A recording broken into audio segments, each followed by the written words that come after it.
السلام علیکم دوستو۔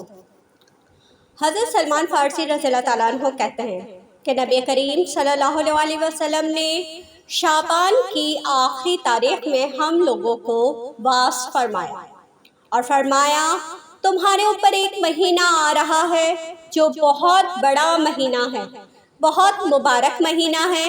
اس میں ایک رات ہے شب قدر جو 1000 مہینوں سے بڑھ کر ہے۔ اللہ تعالیٰ نے اس کے روزے کو فرض فرمایا اور اس کے رات کے قیام یعنی تراویح کو ثواب کی چیز بنایا۔ جو شخص اس مہینے میں کسی نیکی کے ساتھ اللہ کا قرب حاصل کرے، ایسا ہے جیسا کہ غیر رمضان میں فرض ادا کیا، اور جو شخص اس مہینے میں کسی فرض کو ادا کرے وہ ایسا ہے جیسے کہ غیر رمضان میں 70 فرض ادا کرے۔ یہ مہینہ صبر کا ہے اور صبر کا بدلہ جنت ہے، اور یہ مہینہ لوگوں کے ساتھ غم خواری کرنے کا ہے۔ اس مہینے میں مومن کا رزق بڑھا دیا جاتا ہے۔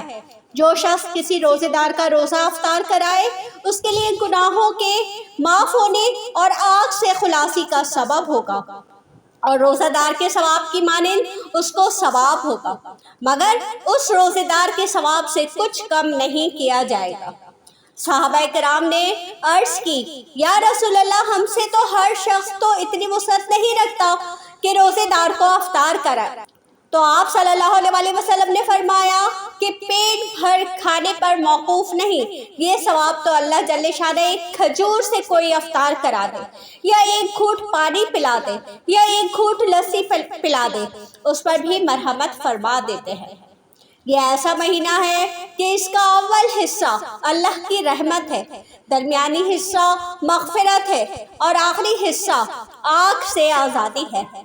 جو شخص اس مہینے میں ہلکا کر دے یعنی اپنے غلام اور خادم کے بوجھ کو، حق تعالی شانہ اس کی مغفرت فرماتے ہیں اور آگ سے آزادی فرماتے ہیں۔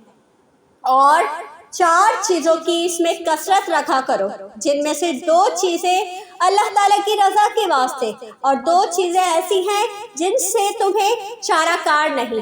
پہلی 2 چیزیں جن سے تم اپنے رب کو راضی کر دو وہ کلمہ طیبہ اور استغفار کی کثرت ہے، اور دوسری 2 چیزیں یہ ہیں کہ جنت کی طلب کرو اور آگ سے پناہ مانگو۔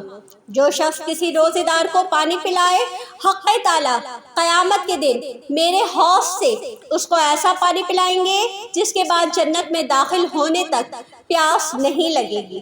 سبحان اللہ۔